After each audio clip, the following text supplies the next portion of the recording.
Bună! Ne-am întors la Interviurile Teatrul Azi, la Festivalul Internațional Shakespeare din Craiova. Teatrul Azi este o publicație editată de Uniter prin Fundația Culturală Camil Petrescu, finanțată de Ministerul Culturii. Eu sunt Amalia Tănase și o am astăzi alături de mine pe Karin Coonrod, regizoare și autoare americană. Hello there. Hello, Karin. Hello, Amalia. Thank you for accepting our invitation and for being my guest here today. You're a founder and artistic director of your company, Compania de Colombari, founded in 2004. Yes.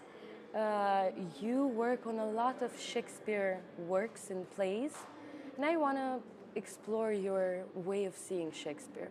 So for the beginning, I will ask you, what is Shakespeare for you? I am always drawn to his words and the fact that he is very, very deeply human, and that it's always a joy for actors to play Shakespeare because they can explore within themselves their own humanity, the secrets of their humanity, the ugly parts, the beautiful parts, and to go beyond. And Shakespeare understood all his characters. So that means, for instance, a play such as Othello, he knew Iago, and he knew Desdemona. And there's a wide range of people in that, and so the psyche of the human is very deep and very rich, and this writer could really penetrate and understand and mine that and bring it out. And in the words that he chooses, I find that a joy, because there's so much repartee, back and forth. It's almost like tennis.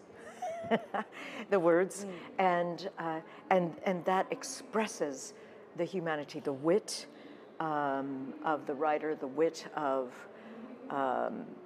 their exchange, and also how each character thinks that he is or she is very funny. So there's something in the human and the humor, and then moving towards humility. This movement, how a character dies, is very important. Does a character bless somebody else, or does the character curse? So all these things are very deep, and I think it's in part why so many people love this writer. Yeah. And that's why I'm very drawn to him. Yeah. I think you summed all the reasons why we love him today. Yeah. So let's begin to talk about your show. You came here at the Shakespeare Festival with King Lear. That was presented yesterday, and it will also be played today. Yes. And the thing we first observed there is that you chose to put 10 King Lears instead of one. And you chose to play with that fragmentation of identity that we face today. Yes. And I'm curious why and how did you come with that idea? Yes. And so many things take so much time. And I first worked on this production with students in 2000. So it was a long time ago at Fordham University in New York City. And I worked with 10 students, and I said, you're all going to play 10 King Lear at the top, and then peel off and play the different characters. As time went on, I did it again at Harvard with students, and I remember Bob Brustein came to me and said, this is like the students' thesis production. This was extraordinary, what it brought out of them. And it was the same thing. So then I said one day, and then I did a reading at New York Theater Workshop, which is a very famous off-Broadway theater in New York City. And I thought, okay, I'm going to do this. And again, professional actors. And they said, when do we start? Producers are a little afraid of it. They were afraid of they want a star. Everyone wants a star. I can see why. Yep, and to Yes. play the role, you know, all these beautiful actors that we know and love, you know, to play the role. And I've resisted that because I think our need right now, especially with the celebration of individualism that we have seen, especially in the country that I come from, the United States of America, that we need to calibrate that with the community. The individual is great, but the community. So there's something about this collective, and it's not as if I think, okay, it's going to be like this, and it only can be like this, but it grows, and then it makes more sense, and then it's endorsed by history, and then I feel that, you know, so that was, let's see, so time goes on, pandemic came, and we started to do Zoom meetings with Lear again, with some wonderful actors, playing some of the scenes, the fool scenes, the storm scenes, just looking at it over, just giving us something to do as well, you know, in Zoom and get to the language. And then I did workshops, and I knew that this 10-person Lear, I realized also in 2024 that not only would they speak it at the beginning and at the end, but also in the middle.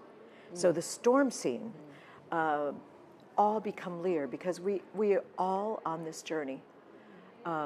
We're all on Lear's journey. It's not just the journey of an old man. And I'm resistant also to the idea that he's a fragile, old, you know, dementia man.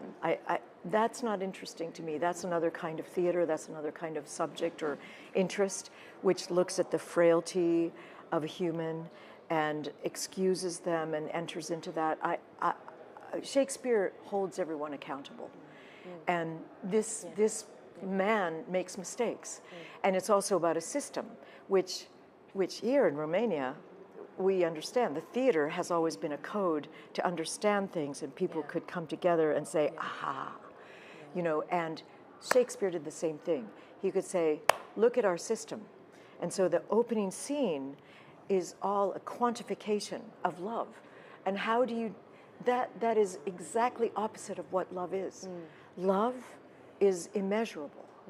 And when he asks this corrupt question, which truly is corrupt, you know, how much do you love me? And make it public.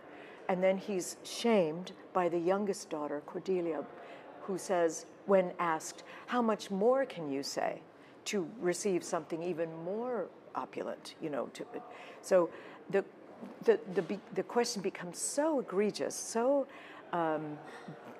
difficult and actually impossible to respond to that Cordelia says nothing. You know, and in fact, she changes the game, and we're sent on a different journey, on a journey into the dark night of the soul.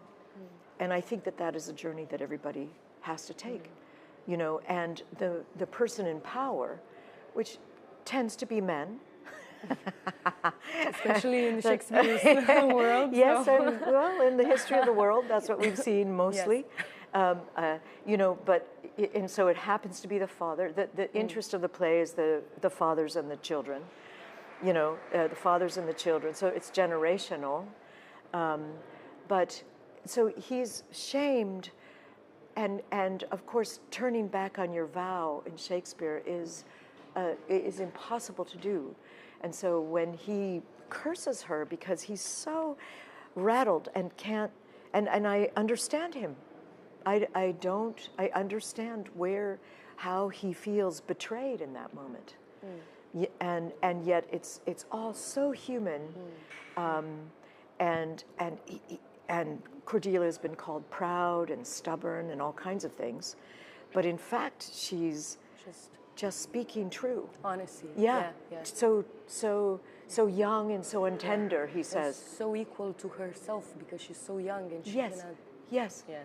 And she knows that this question, because she says it right away, how can we, because the whole first scene is much, less, more, all quantification. And that is also a criticism of a system, a political system in which we measure, and which we, you know, one of my friends said, "Oh, this is really anti-capitalist." And I said, "It is actually. Yes, there's a piece of that in there." You know, she chooses to not just go over and do more and more and more. Just do better. Yeah. Just be better and not more. Yeah. And so overdo it. Yes. Yeah. And then go into this place where you have to face yourself. You know, and that's what he does. And it's just, it's a remarkable play because I also call it forgiveness in the apocalypse, because that love scene that they have is real. I mean, I don't know how you can approach that cynically. You know, when he says, "You have some cause," and she says, "No cause, no cause." And that's real. That's a humility that is stunning, you know, and in a way the father and the daughter always loved each other, but he was shamed publicly. His vanity just got tickled a bit. Exactly. So it's so small, but everything turns huge because his vanity. Yes. But it's also, like you said, it's understandable because of his age. And that is in his position, his social position, that he has to prove in front of his. Yes. Yeah. And it's like being, you know, we can all feel that if we could be betrayed by our favorite student, you know, who says, "Nope, I'm not going to do that." And you think, "Huh," you know, and, you know, we all go through that, the cycles of that. Yeah. Or you ask a friend, how did you like my show? And he says, "Well, not so much," and we get so hurt. Yes. Instead of just listening to him and maybe opening a dialogue. Exactly. But exactly. It's beautiful. And you also have a special relationship with space, because you not only you get closer to the politic side by getting them all saying the text, the discourse of Lear's, but you also put them closer to the public. So you kind of feel immersed in this. Yes. How is this? Why did you do it? And how do you feel it's working and it's helping to get the play closer and to be understood by the public? I think, yes, I love space, and I feel that our work in the theater is about poetry in space. And so the space speaks to us. In fact, Lee View said to me once, the space speaks to us in ways that we know that are surprising. He says, listen to the space. You know, and he was an architect too. I mean, he was so many things, right? He was an actor, an architect. And Lee View was a mentor of mine, Lee View Chule. But, you know, so the space, and I've always taken that very, very seriously, that listening to the space and what the space, what the walls have witnessed. You know, for instance, when we did The Merchant of Venice in the Jewish ghetto of Venice, I was stunned to think about the walls and what they had witnessed over 500 years. Because I did that play to commemorate the 500th anniversary of the founding of the ghetto and the 400th of Shakespeare's death in 2016. So those walls and the word mercy, which is demanded of the Shylock, of the Jew, but never shown, becomes very strong, you know. So with Lear, the word feel comes up with three of the main characters, with King Lear, with Gloucester, and with Edgar. And they talk about feeling, because they didn't really, on the first side of the play, have that. And then they understood, to feel what we say, to feel your power quickly, to feel what wretches feel. You know, Lear has that extraordinary turning point where he has, wheresoever, poor naked wretches, wheresoever you are. And he prays almost to the wretches themselves, to the marginalized people, to the poor, and he realized, I've taken too little care of this. He understands, he recognizes, he begins to see that. And that's why he's drawn to Edgar and to this, you know, you are the thing itself, you know, just seeing what mankind is in its essence. So I think feeling the play and making the words visceral is what I really wanted to do with this, so that the play's words could be felt in an audience, and they could experience us across them, you know, speaking to each other, the fathers with their confidence multiplied, you know, because the power thing, the first moment in the play is the kings, you know, the 10 kings say, Goneril, our eldest born, speak first. And they all turn to one. She takes her crown off, steps back and says, Sir. And she's the eldest born. So anybody who's an eldest born knows what this is, the pressure. But even the person, you know, the power wall that faces that one person that says, speak, with this question that she also probably thought, what are you asking me? Because her longing was to be accepted by him. You know, because the psychology of each of the characters can go very deep. And that's the other thing that is so important about Shakespeare and that actors love, because you can never finish understanding a character. You just keep going. It always find another layer and another layer. And we always find more. Every time we've done it, we find more, which is really extraordinary. And so I think in the audience, then we move it, you know, we start in the audience so that we can feel his humor, feel his, you know, his dismissal, his sense of, It was kind of like he was entertaining us, and he was putting pressure on us to look at her and also wait for a response. And for a positive response. Because when the Cordelia was asked, and he was so disappointed, there was a short break, and sometimes silence plays so much, counts so much in theater. It was such a heartbreaking pause that he did there. Then everyone was shocked. Although we knew the text, but they were so close that we were ashamed for her. So we kind of, you put us in front of her, and feeling her shame and also feeling his shame. Yes, that's right. That's right, exactly right. You mentioned a bit about Liviu Ciulei. He was your teacher, your mentor. Tell me a bit about your relationship with him, because he was very controversial at his time. He also worked a lot of Shakespeare plays, and his works were not so well accepted and liked by general public. It was controversial and provoked a lot of people. Because he also put a lot of weight on the politic side, but also the psychological side of Shakespeare. So what did you learn from your... when he walked into my class, so I went to Columbia University in New York, and when he walked into my class, I said, oh, he's my man. I could tell, I knew. Immediately. I'm half Italian, so he reminded me of my Italian nonno. You know, I just knew he was, and so I had worked on Macbeth, and he responded to it, and he really loved what I was doing. I worked with a cellist playing throughout, and 3 witches that were always present. And he loved he responded to that. And then I also did the birds of Aristophanes, and he also responded to that. Then he asked me to assist him because he saw the poetry. That's what he said. You have poetry inside of you, he said. So I want you to assist me on the Bacchae.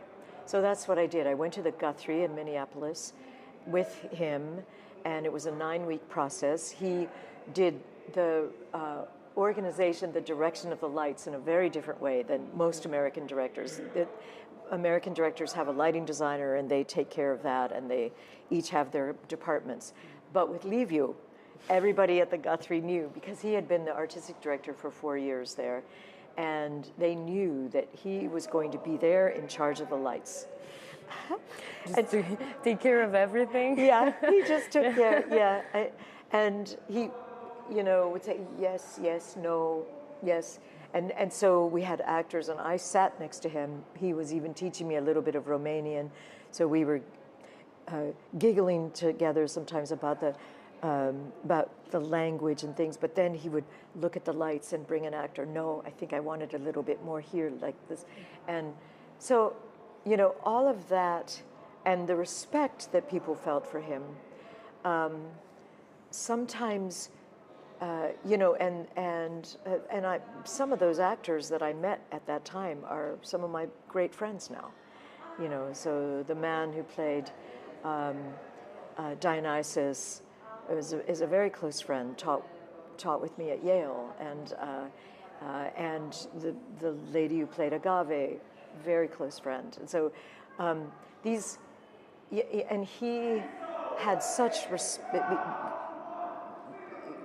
called upon the interest. Some of them could not understand exactly what he meant because he did not speak psychologically in the same way that Americans do. So sometimes there was a little bit of disconnect, and so we would try to work on that. But he was very special because he thought of the architecture. He also made the sets often. He thought of the space. He thought of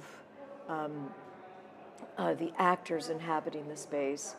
And it's just his humor too, his love, his elegance. He was a very elegant man, and I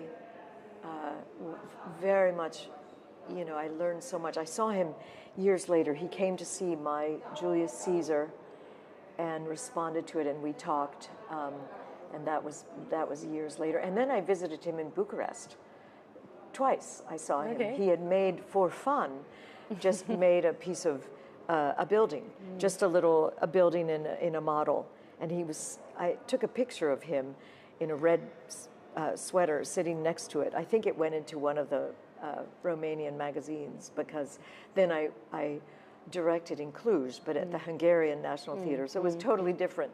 I thought I didn't, you know, in Transylvania. So, but I did go to Bucharest to spend some time with him and Helga, his wife, and it was really very special, very special. Yeah, he stays with me. All the things, for instance, another thing that he would always say, very wise things he would say, when you don't have time, go slower. And I tell my students this now at Yale. I say, when you don't have time, go slower. And I, you know, I say, Leave-You, my mentor said this, you know, in opposition to what you think, you have to be stressed and, you know, finish everything. No, go deeper, go slower. Sit back, relax. Just don't get nervous, you know. He never got nervous. He was not, you know, frantic or anything like that. So that's confidence. It was extraordinary confidence. And he could see, very sharp, brilliant, you know, mind, could see things that he didn't sometimes talk about, but could see. And the stories he told me about the war, some extraordinary things that I share with people, you know, that I'm so grateful for. Thank you. Yeah. And we talked about Compania de Colombari. Yeah. But I want to hear more. Yeah. Because I think it's fascinating. It's a very beautiful thing to see these companies, these theater companies, with actors coming from different professional backgrounds and multidisciplinarity. And how is it? How are your rehearsals, and how is it behind the process? Because of your multiplicity of talents and of backgrounds with them. Yes, that's great. We are a company, as you said at the beginning, since 2004, and there's a lot of overlap. In America, the actors get called into films, and they get called into other projects, you know, and so it gets sometimes. We can't have, for instance, I had to replace 3 actors. One actor for like 3 months or... Yeah. Yeah. Yeah, I had to replace 3 of them because they were in Broadway contracts and they obviously couldn't get out of it because this came up for us very quickly. We're all still kind of amazed that we did it. when Vlad invited us and Anna Maria, you know, invited us, we thought, how are we going to do this, you know? And then it just became possible. And we said, you know, there was a moment towards the end of March, it was very late, and I said to our team, we just have to make a decision. We don't have enough, we don't know how we're going to do it, but I think we should go. So go slower, as you said. Let's go slower. Let's dive deeper into Let's go deeper into it, and we'll make it happen. And I found the people to replace the 3 actors who couldn't do it. And I knew that they were going to step up to it and going to be marvelous, because they're in, either I knew them or they're in other projects that I'm doing, or you know, one of them a student from Yale. And I think there's a way of creating. So we also work in Italy. So after this, I'm going to Venice, and I'm working on a Carlo Gozzi piece, Stranamore, or Mostro Turchino, which is going to be in Italian. And we're working on that with the 5 Italians who were in The Merchant of Venice. And we're really a company that is global and local. So because of I'm half Italian, half American, and my grandmother was from Venice. So this connection with Venice, also Orvieto, where we were born, you know, but Venice has become more recently the thing that is picking up. And then in New York, I'm trying to bring together, you know, to cross the sea. So when we were invited here, it was a joy. I mean, for me, because of Leave You, to come back here, remarkable. And our costume designer, Juana Botez, was born in Craiova. I saw that. It's beautiful. Yeah, so, she was born. I mean, we've worked together for 22 years. And I went to NYU to the design show, and I offered her a job on the spot. I said, I love your work. Do you like Lorca? She said, I love Lorca. And I said, you're in. And we did. Their first project together was Bernarda Alba. And we went to Bologna with that.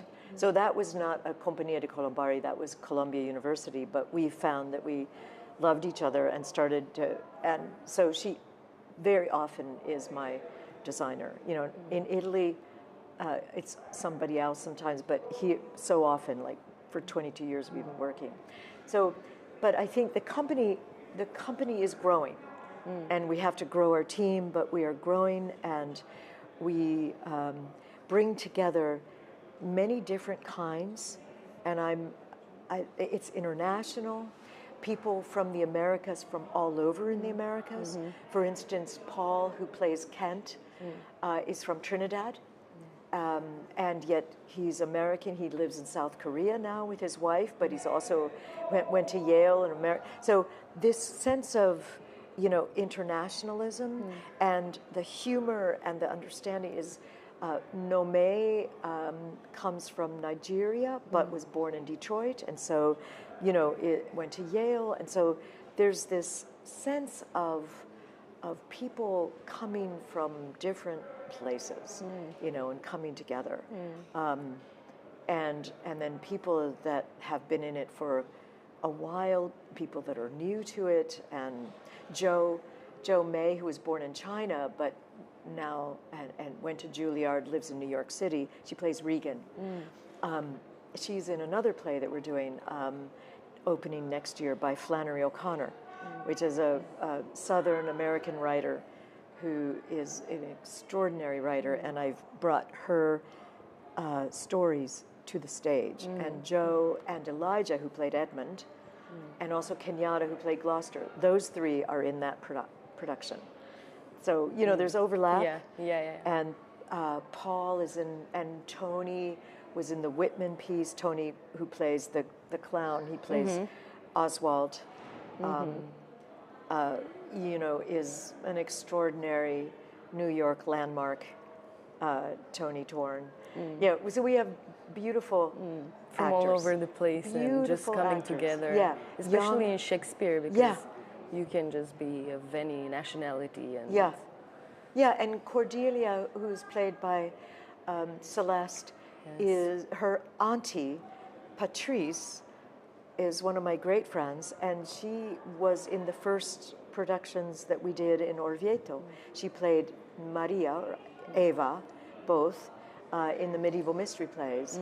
So that's a family from Jamaica, and she was born in Jamaica, and she said, why don't you think about my niece to play Cordelia?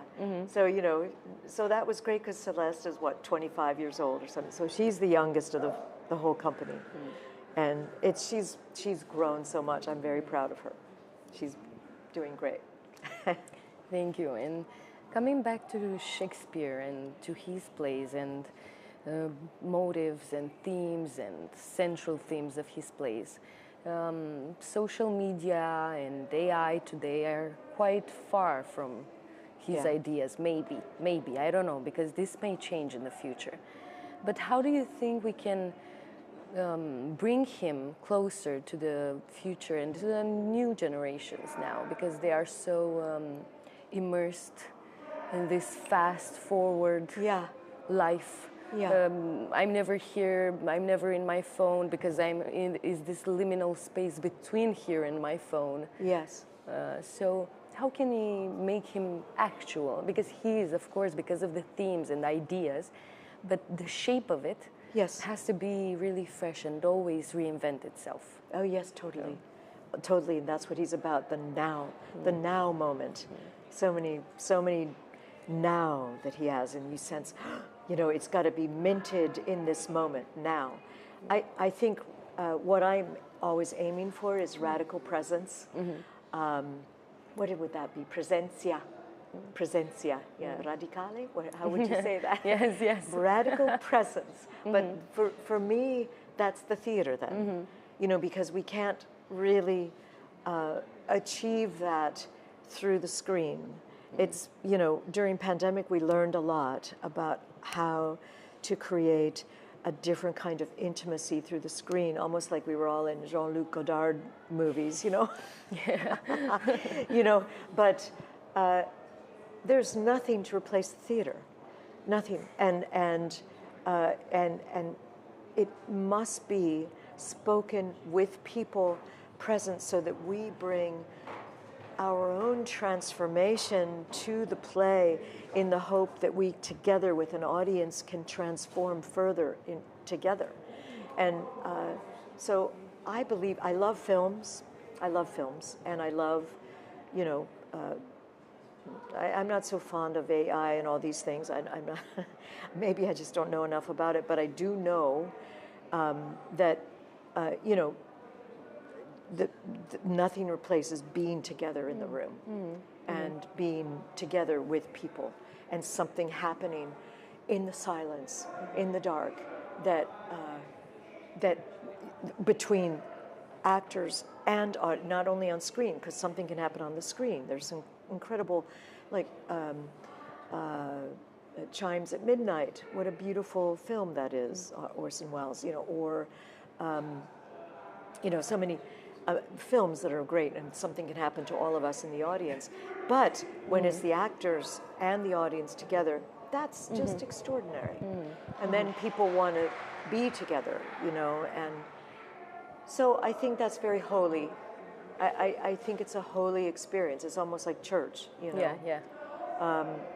And I don't shy away from that. I think I just go right into it, and I want people to lean into it, not to say, oh, I've seen this before, you know, yeah, okay, you know, smoke a cigarette, you know, but instead, because we're hungry for our spirits to know more.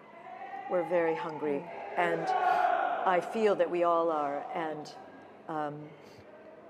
to trust ourselves, each other, and what is invisible, what is bigger than all of us together, I think, is what Shakespeare, you know, he takes us, he goes in his text beyond the civil construct, beyond this is how we should be in civil life. You know, we should be polite, we should do this, we should open the door for somebody, we should do these things. But in the text itself, it spills way past that into very shameful places into, like just this young group that did Othello, which I could hear all the words. I mean, it was really lovely. And you could hear from off stage Cassio saying, reputation, reputation. And he says it 5 times. And you can imagine the moment that has shifted for them, the agony of that moment. And yet it's, because he knows that all is lost for him now. And now it's all, and that's so human. That's very, very human, because things have shifted, and he catches that moment, and with the word repeated 5 times.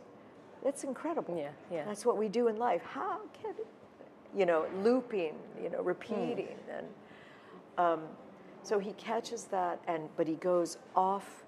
And that's what I think we as directors need to catch, the spirit of Shakespeare that goes into the invisible, so that we together can approach together into what is not seen.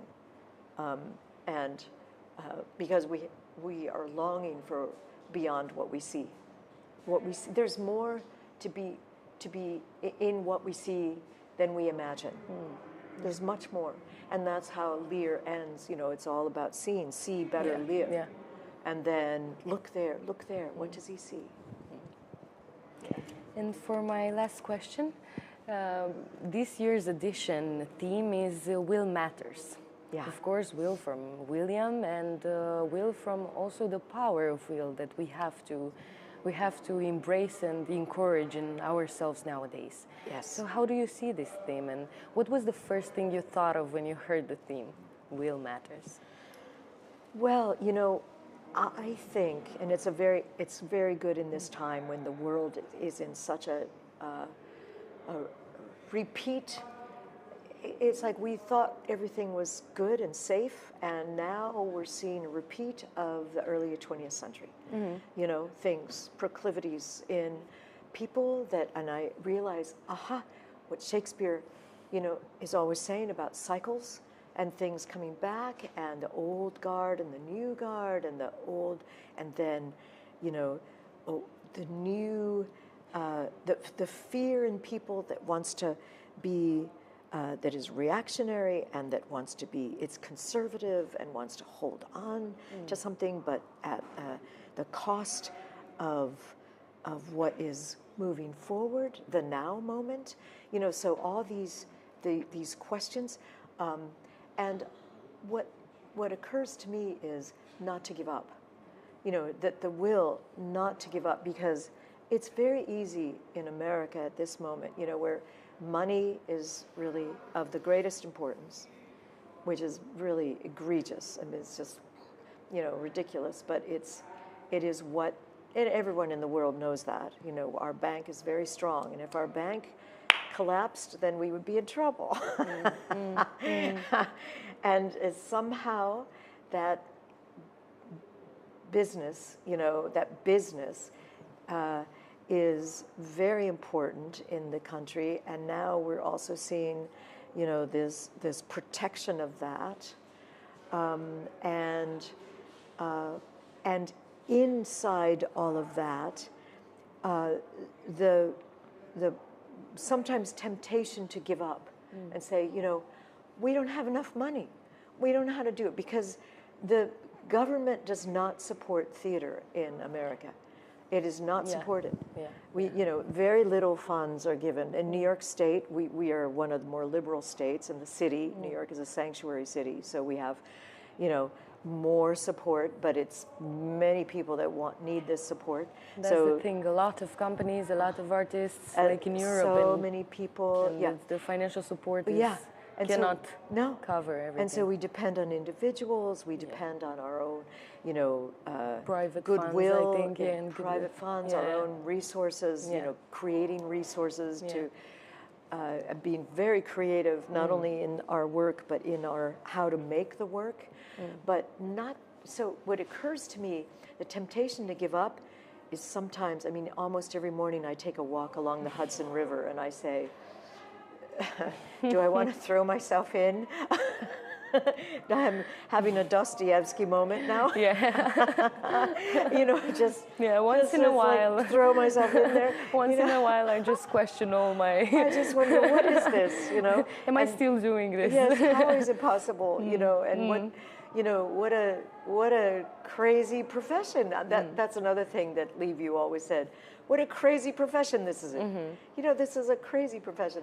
I think of him saying that, laughing. You know, and it's true. You know, but somehow when you're called to it, then you know that you're called to it. It's like it doesn't matter what they say, what they do, how much little money they give you, how they don't employ you. They don't. You know, they say, oh, you're experimental. That's what they say to me in America. You're experimental. It's like, yeah. I think in Europe they would understand that I'm, You're just trying to make something out of. Yes. Yeah. I think Shakespeare was experimental. Yeah, he was, and I think it's quite interesting because when you have you have small funds, of course, like you said. Yeah. It's hard, but also increases creativity. Yes. I know it's a bad thing to say because it's like, oh yes, give us a little, you know, give us no money at all because we can still make it. We're creative. No, it's not about that, but it encourages you to go out of your comfortable. Yes, yes. Of your comfort zone and. Yes, that's right. Just think. Yeah. About options and how you can get some smaller options or simpler adaptation. And the configuration of the audience. So instead of having, and I say this to my students at Yale as well, sometimes they want much more money for their production than they get. And I think, no, the poetics of space and, you know, where the audience is what it's not about decoration. It's not about decorating the space so that you can look at something and say, oh, how pretty that is, and I need this and I need that. No, you don't. You need, it's the poetry of the actor with the audience and where you are placing them. So taking that quite seriously, I think, is thrilling for all of us in this moment where we can be together, you know, and I don't know, feel something new, you know. And say, no, we're not going to give up. Will matters. The will matters. Okay, thank you so much for being here. It's perfect. Mulțumesc, it's perfect. Mulțumesc și eu. Mulțumim că ne-ați urmărit. Ne întoarcem la 12:30 cu al doilea interviu pe ziua de azi. Thank you. Thank you so much. It was wonderful.